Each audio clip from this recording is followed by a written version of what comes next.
السلام علیکم داملای عزیز. یکی از پسران همین شهر کولاب باستانی می باشم. استاد، من می خواهم یک چیز را فهمم. حافظی کردن شخص در نزد خداوند گناه است، یعنی کسب حافظی؟ از امین جان مقیموف. یعنی اسلام حرام می گرداند همون حافظی را که از وی هیچ منفعت نباشد. یعنی شنیدن چنین سرودهایی که تماما به انسان فایده ندارد، یگان پند آمیز نیست، یگان نصیحت آور نیست، اینها را شنیدنش اسلام حرام می‌داند. شرکت شفافرما داروهایی را پیشنهاد می‌کند که برای بیماری‌های درونی و بیرونی انسان دوا بخشند. از قبیل فشار بلندی، گایمرید، بیماری‌های معده، روده، گرده، جگر، عضوهای هاضمه، درد گلو، راه نفس و غیره. اینچنین اگر شما بیماری‌های پوست دارید به مانند پسریاس، سفیدشوی پوست، داغ‌های سیاه، پس داروهای شفافرما به شما کمک می‌رسانند. غیر از این اگر شما مشکل‌های اورولوژی و گینکولوژی داشته باشید، پس به شرکت شفافرما مراجعت نمایید و اینچنین مشورت طبی بگیرید. همچنین برای زیاد کردن ریش و موی سر، با قوت کردن مردانگی، داروهایی را با نمود کپسول و روغنی که به صدها در دوا دارند پیشنهاد می‌نمایند. السلام علیکم دوستان عزیز. آیا شما برای گذشتن از سرحد دشواری میکشید؟ مهلت حجت‌هایتان به آخر رسیده است. پس من برای شما خدمت رسانی شرکت نور محمد را پیشنهاد میکنم. با ماشین‌های نو و زمانوی، با باوری و اعتماد کامل، توسط رانندگان مرد و زن، شما را از منزل استقامتیتان تا خط سرحد برده برای عبور مرز مساعدت می نمایند. یادآور می شویم که اگر شما از نام شبکه حاجی میرزا مراجعت نمایید، برایتان تخفیف ارائه کرده می شود. بعداً السلام علیکم و رحمت الله و برکاته. پیغمبر ما و شما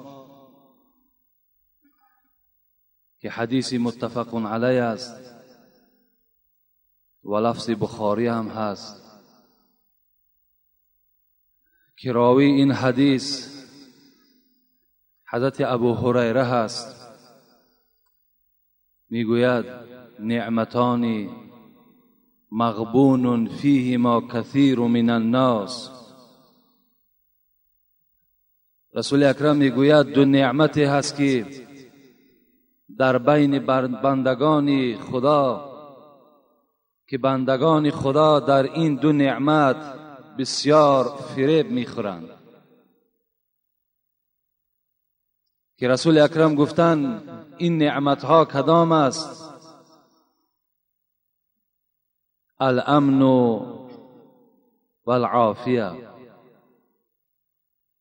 این آرامی هست و سلامتی هست.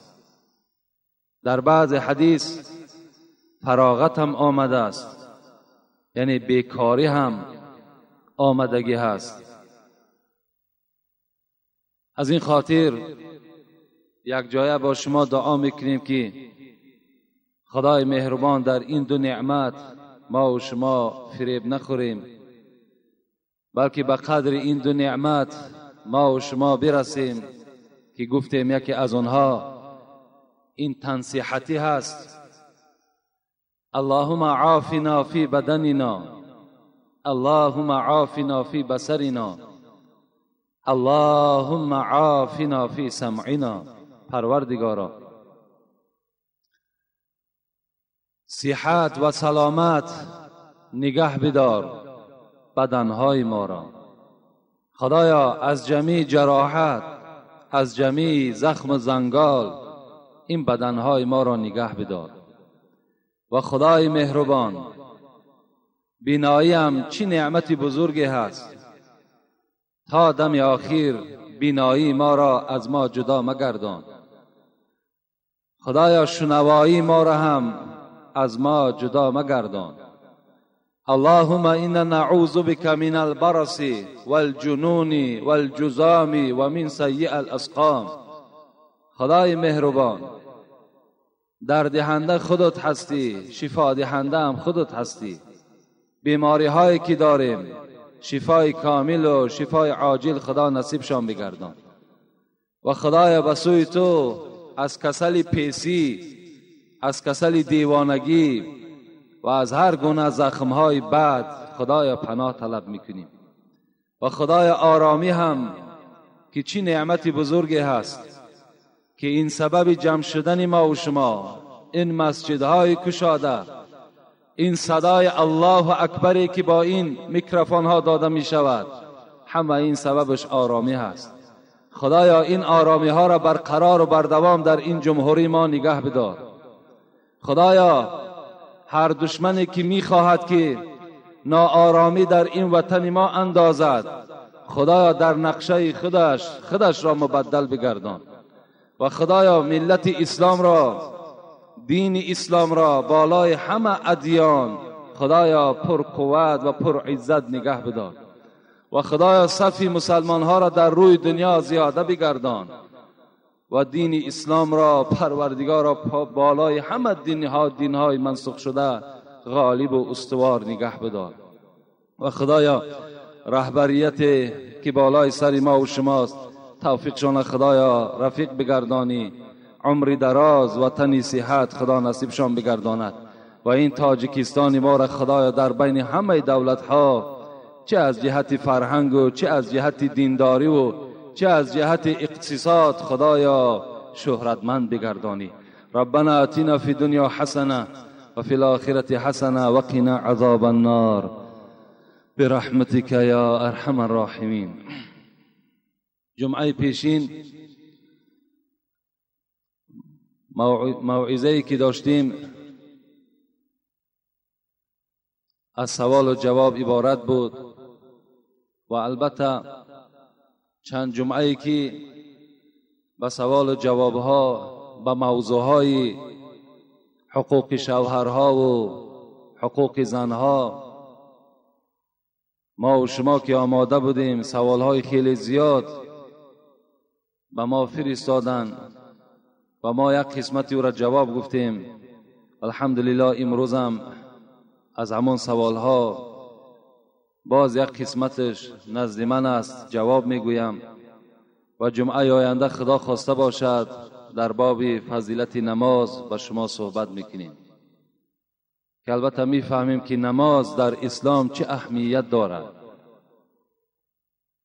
و اگر وقت شود در باب بی نماز هم صحبت میکنیم. اگر نشد باز جمعه آیندهش زنده و سلامت باشیم در باب شخصانی که بی نماز هستند، اونها را اسلام چه حکم میکند با شما صحبت میکنم.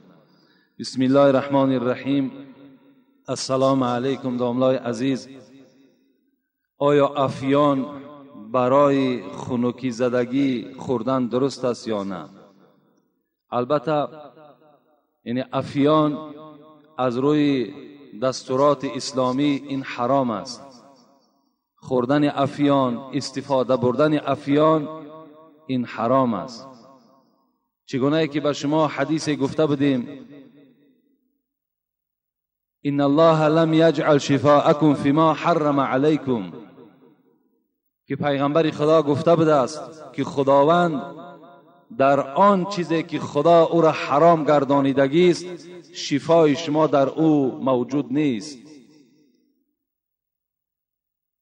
یعنی افیان برای آنی که گرم است در خنکی زدگی استفاده میبرند، برای خنکی زدگی هم حلال کرده های خدا زیاد است. شما از حلال کرده های خدا استفاده کنین، چه از گوشت گوسفند باشد، چه از عسل باشد، چه از گوشت مرغ باشد که اینها خیلی گرم هستند که حتی طبیب ها برای آن کسانی که فشار خون دارند اجازت نمیدهند که از اینها استفاده کنند برای که اینها گرم هستند. برای همین آن چیزی که برای ما و شما خداوند حلال گفته است با او تبابت میکنیم. حرام هم فقهای ما و شما، چی صاحب خلاصت الفتوا هم، چی فتوای عالمگیریه هم، چی فتوای هندیه هم، حضرت ها رخصت میدهند در حالتی که از همه حلال کرده های خدا انسان استفاده میبرد. وقتی شفا نمیابد بعداً طبیب پیدا میشود که یقینا میداند هوایی نه که ممکن که صحت شوی نه، بلکه 100% میداند که فلان حرام کرده خدا در فلان در شفا هست، اون زمان برای شما مباح میگردد که باید استفاده کنین. لیکن یک باره به حرام کرده های خدا دست نزنین برای تبابتتون. بلکه امروز خدا را شکر که شما اطراف نظر کنین چی پیشرفت در طب ما و شما هست. به دکترها مراجعت کنیم، به این حلال کرده های خدا مراجعت کنیم، انشاءالله این بهتر است.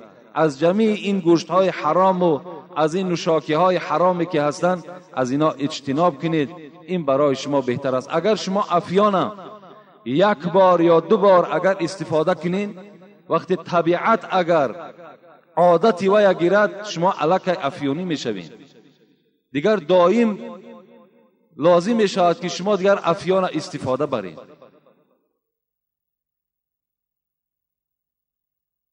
دوم، آیا عالم را دستش را بوسه کردن جایز است؟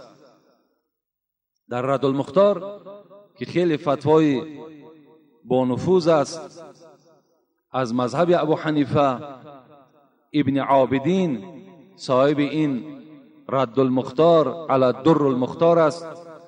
این حضرت من کتابش در این باب تماشا کردم، صفحه 383 این حضرت میگه از جهت تبرک دست عالم بوسه کردن جایز است.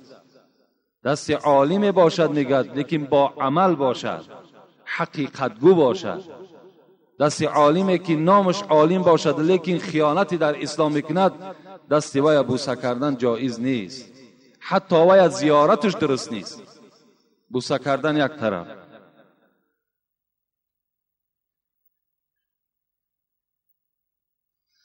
السلام علیکم و رحمت الله و برکاته. بعد سلام، خدا شما را نگه دارد داملای عزیز. آیا داملا اگر نکاح را در غیر روز چهارشنبه کنی درست است یا نه؟ یعنی نکاح چگونه ای که ما و شما امروزها نکاح میکنیم، فرزندای خدا در روز چهارشنبه نکاح میکنیم، لیکن این امر نیست. در اسلام از خداوند و پیغمبر چنین امر نه آمده است که شما فرزندان خدا یا خودتان در روز چهارشنبه نکاح کنین. این گونه امر در کتاب نه آمده است. اگر چند بعض روایت ها هست که فاطمه را در روز چهارشنبه نکاح کردند و دیگر، لیکن اینها دلیل نمیشوند که در روز چهارشنبه باید که نکاح صورت گیرد. بلکه من چی گفتنی هستم؟ من به خدا قسم، از خدا چیزی پیش نیست، قسمی به خدا این کفارت دارد. من میخواهم که روز چهارشنبه نکاح نباشد، بلکه همان روزی که شما معرکه دارین، همان روز معرکه، در روز معرکه نکاح شما صورت گیرد. زیرا که در روز نکاح هر کدام شما در خانه نکاح گذرانیدین، یک معرکه دیگر مثل توی است. در یک خانه اگر 20 نفر 30 نفر جوانها جمع شوند، در یک خانه دیگر تا 30 دختر دیگر 40 دختر دیگر جمع می شود. حساب کنید 70 تا 80 نفر آدم در یک معرکه شب نکاح حضور دارند. چند قدر خراجات است. باید که ما و شما امروز مبارزه با ضد همین اسراف هایی که معنی ندارن و اسلام به این رخصت نداده است، باید که مبارزه بریم.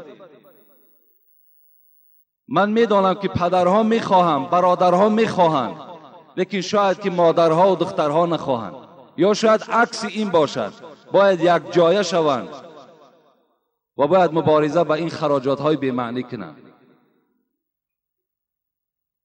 خداوند در قرآن میگوید و آت ذی القربى حقه والمسکین وابن السبیل ولا تبذر تبذیرا ان المبذرین كانوا اخوان الشیاطین و کان الشیطان لربه کفورا. این سوره اسراء است. خداوند در این آیت میگوید که شما ای بندگان خدا اسراف نکنید، زیرا که خداوند اسراف دوست نمی‌دارد و کسی که اسرافکار است و برادر شیطان است و شیطان در نزد خدا کافر است. اینا در ما و شما باید که دیگر کار کنیم که شرط نیست که مردم میگد، همسایه میگد، از ملامت اینها دیگر ترسیدن در کار نیست. شب نکاح چند قدر خراجات زیاد، پیش از نکاح فاتحه هست. امروزها حتی که مثل که در زنها 10 خیل 12 خیل خوراک میپزند، امروز در مردها علاقه توسعه رسیده است. بعضی نکاحایی که میرویم اشتراک میکنیم تا 3 نمود خوراک در یک شب در دوام 1 ساعت پیش ما میارن. آیا این اسراف نیست؟ دوست می‌دارم که همون روزی که خانه شما با همین کلابی تازه خود ما میگیم اوسقال وقتی که میآید، کیلینگیر وقتی که میآید، همان دختردار باید چیکار کند؟ دختردار باید قبول کند. بهترین صورتش با او صحبت کند. از بس که پیغمبر خدا گفتن النکاح رق فلینظر احدکم این یضع کریمته. نکاح به منزله هست که گویا که این زن غلام مرد می شود. از این خاطر شما نظر کنین که آیا دختر را در کی می دهین؟ پیغمبر گفتن یعنی برای آنه که ما فهمیم که بچه این اوسقال چگونه بچه است. آیا بچه نمازخوان است؟ آیا بچه بی ترتیب است؟ آیا بچه با ترتیب است؟ برای این باید یک مهلت دهیم. 1 هفته مهلت می دهیم برای فکر. یک هفته مهلت برای فکر. امروز الحمدلله که ترقیات در تلفن شده است. شرط نیست که وای باز بار دیگر دعوت کنه، وای باز خرید کنه و باز خانه ما و شما بیاید. برادر مؤمن گفتند معناش این است که یعنی برادر در روزهایی که سختی دارد، وزنینی دارد، باید ما دستگیری کنیم، نباید تله و تاراج کنیم. با واسطه تلفن میگیم، وقتی پرسیدیم احوال همه را فهمیدیم، معقول است میگیم معقول شد، معقول نشد میگیم فرزند شما معقول نشد. دیگه وای سرگردان کردن لازم نیست. وقتی اگر قبول کردیم همون قده باید چیکار کند؟ با همراهی همون زنش یا یگان فرزندش یک بیگار اختیار میکنن میآیند در خانه ما و شما چیکار میکنیم؟ یک روی خط برای همون معرکه و برای همون مهر زن جدا میکنیم. نه مهر مشکل، نه مهر وزنین.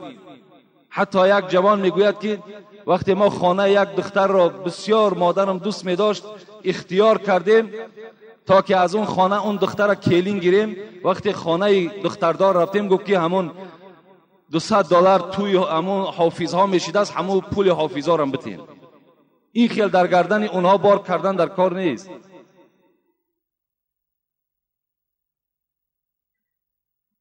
بلکه همون شب یک روی خط میانه سبک در دست اونها باید تسلیم کنیم و بعدا اونها را جواب دهیم و روزی توی اعلام کنیم. دیگر چی لازم؟ فاتحه. باور کنین سر به سر همه گناهگار میشین، به خدا قسم گناهگار میشین. اینا بدعت هستند در اسلام ما و شما. اینا کدام دشمن در بین اسلام ما و شما در آمد؟ فاتحه برآورد، روز نکاح جدا کرد، 40-50 کرته برای یک دختر میدوزین.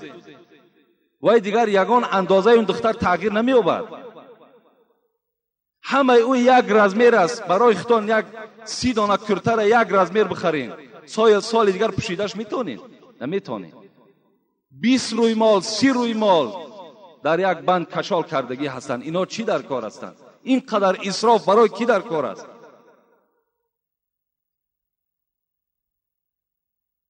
همونا را نمی شود که با همون لباس همون را پاره نکرده دادنی هستید. اولش اینقدر مشکل نیارین، وقتی اگر دادینم شرط است همه همون را کرته کند. خوب می شود که از اینقدر کرته زیاد، از اینقدر روی مالی زیاد در دست دختر یک قرآن بده. خانه همون شوهر در که آمد قرآن بخواند، در حق شوهر و خسر و خشتامنش ببخشد.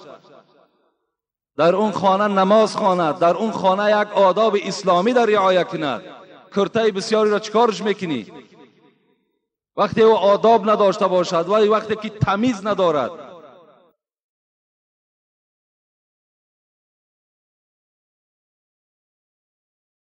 از این خاطر روز چهارشنبه شرط کرده نشده است.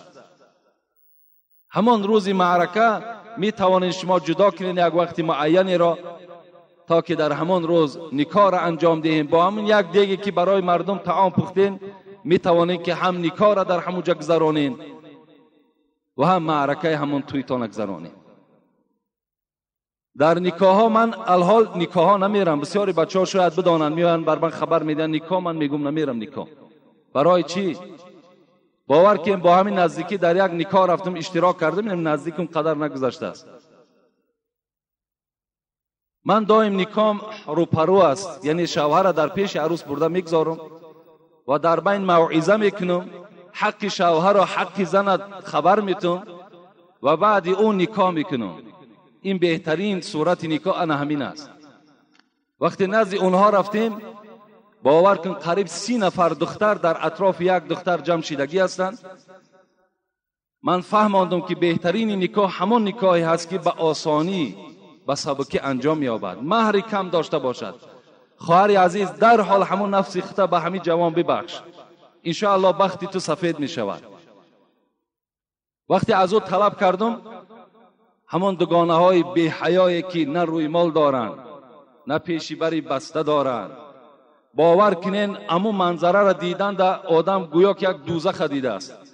اینقدر منظره ناراحت کننده برای آدم مسلمان است.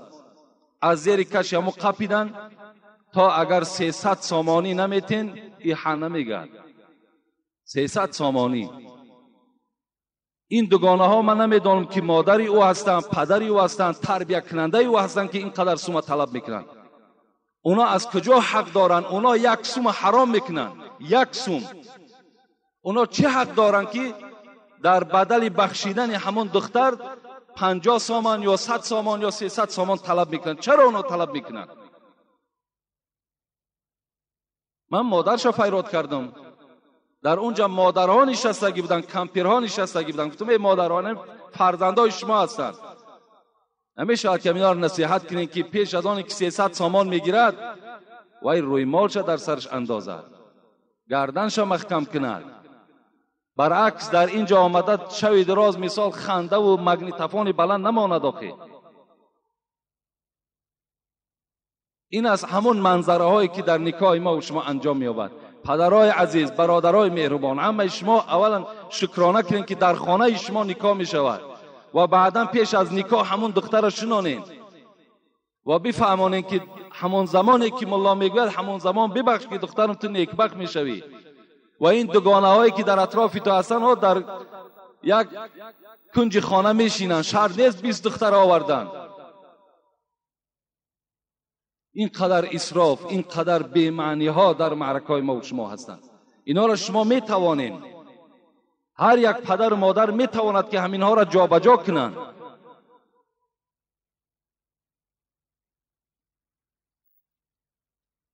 السلام علیکم داملای عزیز. یکی از پسران همین شهر کولابی باستانی می باشم. استاد، من میخواهم یک چیز را فهمم. حافظی کردن شخص در نزد خداوند گناه است؟ یعنی کسب حافظی. از امین جان مقیموف. یعنی اسلام حرام میگرداند همون حافظی را که از وی هیچ منفعت نباشد. یعنی شنیدن چنین سرودهایی که تماما به انسان فایده ندارد، یگان پند آمیز نیست، یگان نصیحت آور نیست، اینها را شنیدنش اسلام حرام میداند. باز اسلام حرام میداند که در اون حافظی که اگر زن مردها یک جایه باشند، یک جایه رقص بازی کنند، اگر این گونه حافظی باشد و این گونه آمیخته شدن زن و مردها باشد، این اسلام نهی کرده است، اسلام این منع کردگی است. و البته اون کسی که در این خیل معرکه حافظی میکند و در نزد خداوند سگ از سگهای دوزخ است. که وقتی که این معرکه فسق و فساد وای تشکیل کننده هست، چگونه که یک آدم برای نوحگرها، یعنی برای آن کسانی که در مرده ها گریه میکنند، برای اونها طعام میدهد تا که اونها قوت پیدا کنند، در این گناهکار می شود. این گونه اون حافظهایی که زن مردها را یک جا میکنند، مست الست یک جایه میکنند و خود اساسگزار این معرکه هستند، اینا در نزد خدا البته مسئول و گناهکار هستند. لیکن حافظی باشد که دخترها به خودشان مثال یگان رقص و بازی دارند، خواب شیرخوانی دارند، گفت و شنید دارند، این اسلام من نمیکنه. که وقتی دخترها بین خود باشند، مردها بین خود باشند، اینا را اسلام هیچ وقت من نمیکنه. مگر اسلام ضد همون معرکه و حافظی است که اگر زن مردها آمیخته باشند یک جای رقص و بازی کنند. در مسئله چی خلاصت الفتوا، چی درالمختار، چی فتوای بزازیه، چی فتوای هندیه میگوید که وقتی که اگر شما میشنوین که در فلان معرکه این گونه عرارش شدن زن مرد است یا دادن عرق است، وقتی شما را دعوت کردن دعوت رد کنید، در این دعوت قبول نکنید. اگر چند رسول اکرم میگوید ای تو دعوت اذا دعیتم، هر جا که شما را خواندن در گردن شما واجب است که اون خانه ده حاضر شوین. لیکن این گونه معرکه باشد اسلام رخصت نمیدهد که شما در اون معرکه اشتراک کنید که شما گناهکار میشوید. حتی مخصوص درالمختار میگوید که پیشواها، کسانی که مردم اونها را میشناسد، اینها تماما حقوق ندارند که در این معرکه اشتراک کنند. یکی مبادای میگوید که از رفتن پیشوا اگر همون معرکه به معرکه اسلامی مبدل گردد، این حالت در اسلام رخصت میدهد که همون پیشوا رفته در اون معرکه اشتراک کند.